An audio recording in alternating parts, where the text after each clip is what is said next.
Jumpa lagi. Hari ini kita kembali membahas tentang distribusi normal. Nah, pada kesempatan kali ini kita akan membahas distribusi normal mengenai fungsi distribusi peluangnya, fungsi distribusi kumulatifnya, dan fungsi distribusi peluang variabel acak berdistribusi normal baku. Jadi, normal dan normal baku memiliki beberapa perbedaan. Nah, apa saja perbedaannya? Mari kita lihat setelah membahas masing-masing pokok bahasan tersebut. Yang pertama, fungsi distribusi peluang variabel acak berdistribusi normal. Variabel acak X yang memiliki peluang berdistribusi normal dilambangkan seperti berikut, yang dapat kita baca sebagai X berdistribusi normal dengan rata-rata mu dan simpangan baku tau. Distribusi peluang variabel acak, grafiknya bisa kita lihat pada gambar berikut ini. Nah, gambar ini sudah ditampilkan juga pada video sebelumnya. Dari sini kita dapat melihat bahwa fungsi distribusi peluang variabel acak berdistribusi normal dapat didefinisikan sebagai berikut. Fx sama dengan peluang X besar sama dengan X kecil sama dengan 1 per tau kali akar 2V dikali E berpangkat negatif setengah dikali X kurang mu per tau dikuadratkan, di mana rentang untuk distribusi normal adalah dari negatif tahingga sampai dengan tahingga. Mengapa demikian? Kita sudah pernah bahas sebelumnya bahwa distribusi normal merupakan distribusi peluang yang menggunakan variabel acak kontinu, di mana variabel acak kontinu adalah variabel yang tidak dapat kita tentukan atau bersifat tidak berhingga, sehingga rentang dari distribusi normal itu sendiri menjadi dari negatif tahingga sampai dengan tahingga. Dari gambar dapat kita peroleh beberapa sifat-sifat dari distribusi normal. Yang pertama, kurva selalu di atas sumbu X dan simetris dengan garis X sama dengan mu. Nah, kalau kita perhatikan kurva pada gambar, dapat terlihat bahwa kurva selalu berada di atas sumbu X dan kurva tersebut selalu membagi dua bagian sama besar dengan garis tengahnya yaitu adalah garis X sama dengan mu. Yang kedua, median dan modusnya sama dengan nilai rata-rata atau mu. Kalian sudah pernah mempelajari rata-rata, median, dan modus pada materi statistika. Nah, perlu diingat kembali, median merupakan nilai tengah dari suatu data, di mana jika kita lihat pada grafik, terlihat bahwa garis X sama dengan mu membagi dua daerah menjadi sama besar, sehingga nilai tengahnya terletak pada nilai rata-ratanya atau nilai mu. Dan untuk modus, sudah pernah kalian pelajari juga, merupakan data yang paling banyak muncul atau pada data berkelompok merupakan data yang memiliki frekuensi paling tinggi. Nah, dapat dilihat pada kurva bahwa daerah atau titik di mana frekuensi atau nilainya paling tinggi itu berada pada garis X sama dengan mu, yang dapat kita simpulkan bahwa modusnya itu adalah nilai rata-ratanya atau nilai mu itu sendiri. Yang ketiga, untuk X mendekati plus minus tahingga. Untuk X menuju plus minus tahingga seperti yang sudah pernah kalian pelajari, dapat dilihat juga pada grafik bahwa grafik tersebut tidak pernah menyentuh sumbu X, hanya mendekati sumbu X.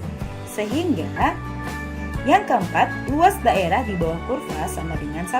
Karena kita membahas tentang distribusi normal, sehingga rentang yang kita gunakan haruslah dari negatif tahingga sampai dengan tahingga.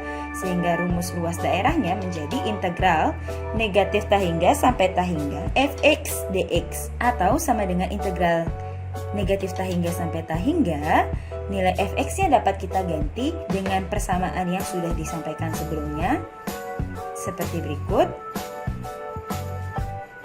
Dx yang sama dengan 1.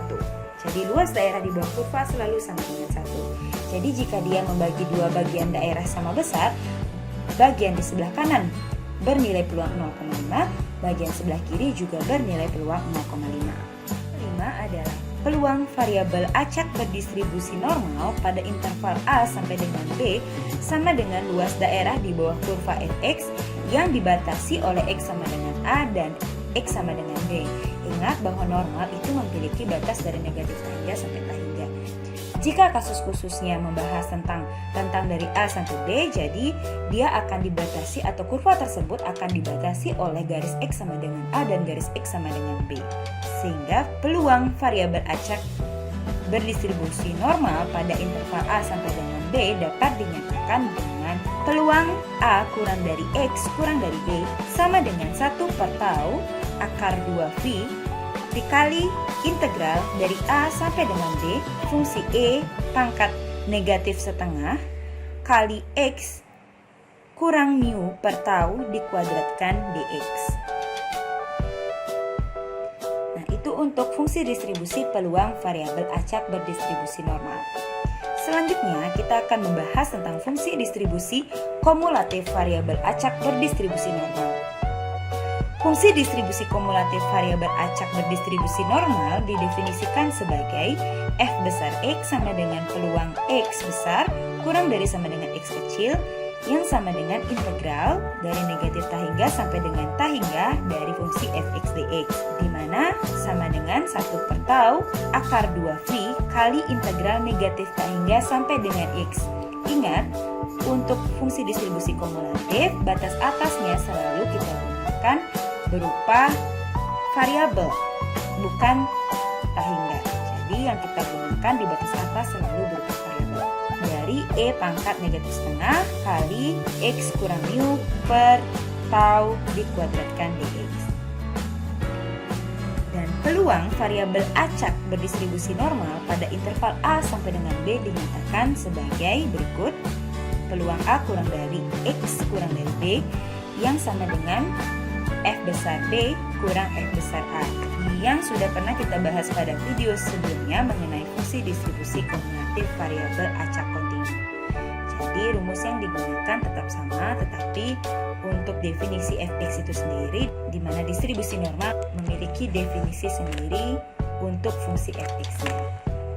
Dan yang terakhir, mengenai fungsi distribusi peluang variabel acak berdistribusi normal. Jika nilai mu sama dengan 0 dan sigma sama dengan 1, jadi mohon maaf untuk video sebelumnya, yang dikatakan pada video sebelumnya itu tau sebenarnya dibaca setengah.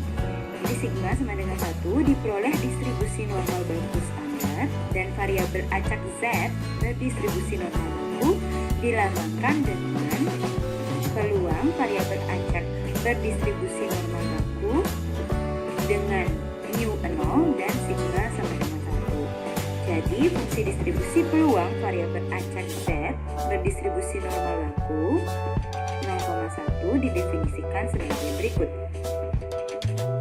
Fz sama dengan peluang variabel acak z sama dengan variabel acak z besar sama dengan z kecil sama dengan 1 per akar 2pi kali E berpangkat negatif setengah z kuadrat untuk rentang dari negatif tahingga sampai dengan tahingga. Untuk kurva variabel acak berdistribusi normal baku dapat kalian lihat pada gambar berikut ini. Jadi dari gambar dapat kita lihat bahwa kurva tersebut dibatasi oleh garis z sama dengan 0 karena mu-nya sama dengan 0.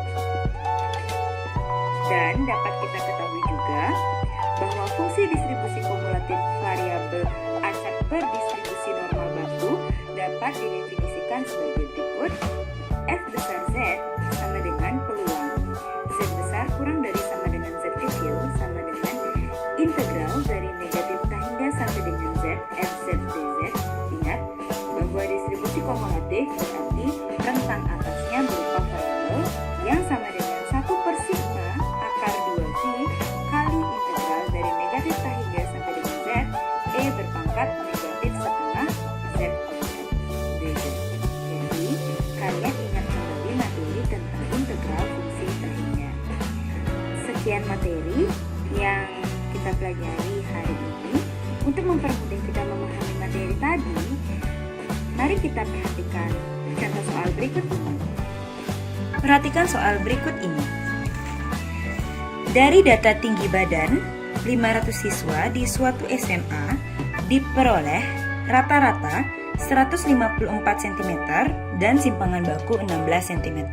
Jika data tinggi badan siswa berdistribusi normal, tentukanlah yang pertama, peluang siswa yang memiliki tinggi badan 167 cm. Yang kedua, peluang siswa yang memiliki tinggi badan lebih dari 166 cm. Dan yang ketiga, peluang siswa yang memiliki tinggi badan antara 150 cm dan 162 cm. Dari soal tersebut dapat kita perhatikan bahwa pada soal sudah diketahui rata-rata tinggi badan siswa atau MIU sama dengan 154 dan simpangan baku tinggi badan siswa atau sigma sama dengan 16. Sehingga untuk menjawab ketiga soal tadi kita harus analisis dulu apakah soal ini harus kita selesaikan dengan rumus fungsi distribusi peluang atau menggunakan rumus fungsi distribusi kumulatifnya. Mari kita perhatikan soal pertama.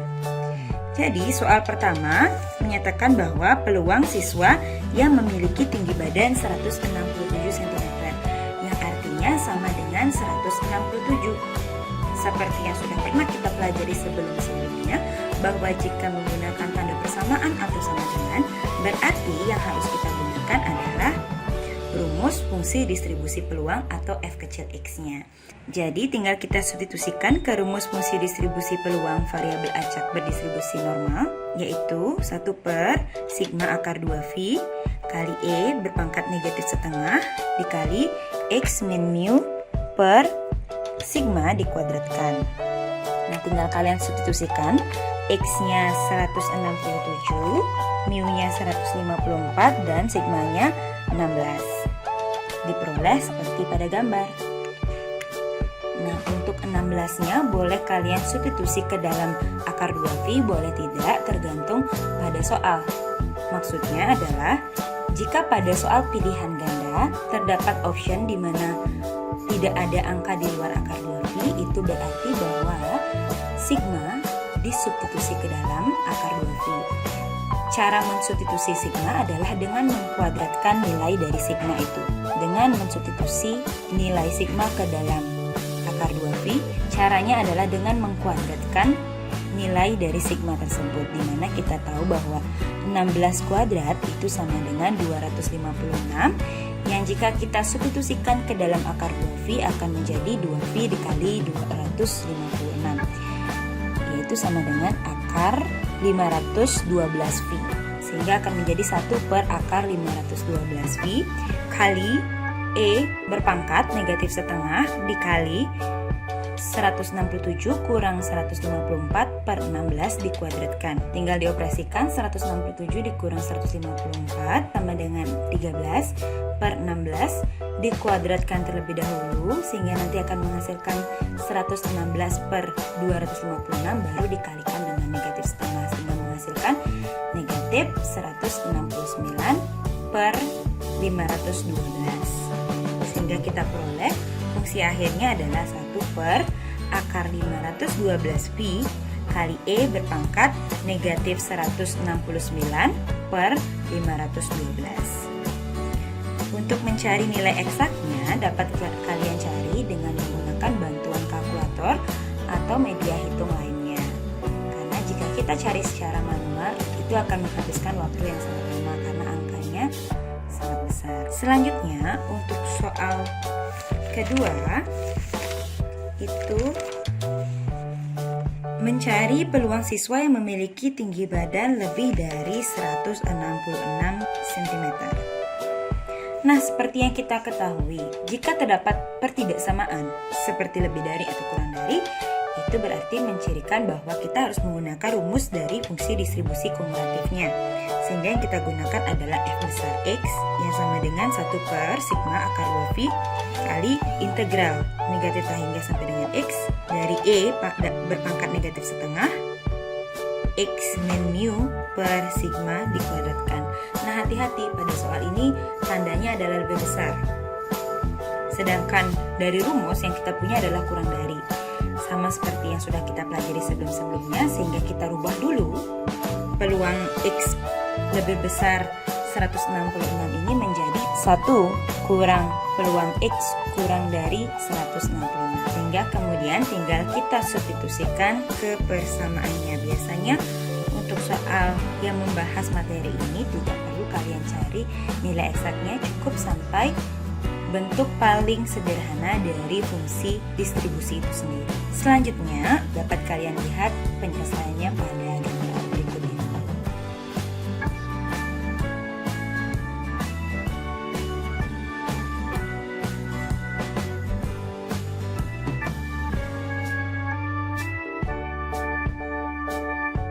Selanjutnya untuk soal yang terakhir, peluang siswa yang memiliki tinggi badan antara 150 dan 162. Seperti yang sudah kita pelajari, ini juga kita cari menggunakan fungsi distribusi kumulatif, yaitu jika rentangnya diketahui, di mana A-nya 150 dan B-nya 162, jadi kita selesaikan dengan F besar 162 dikurangi F besar 150. Sehingga kita cari masing-masing dengan mensubstitusikan ke rumus fungsi distribusi kumulatif variabel acak berdistribusi normal, dan kita sederhanakan akan memperoleh hasil seperti yang terlihat pada layar.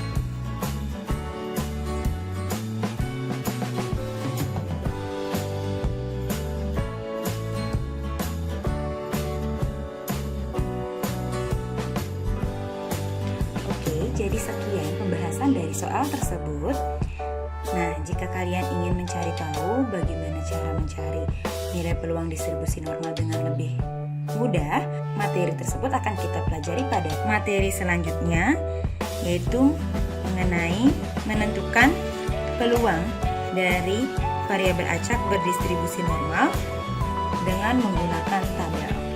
Jadi sampai jumpa di video selanjutnya. Bye-bye.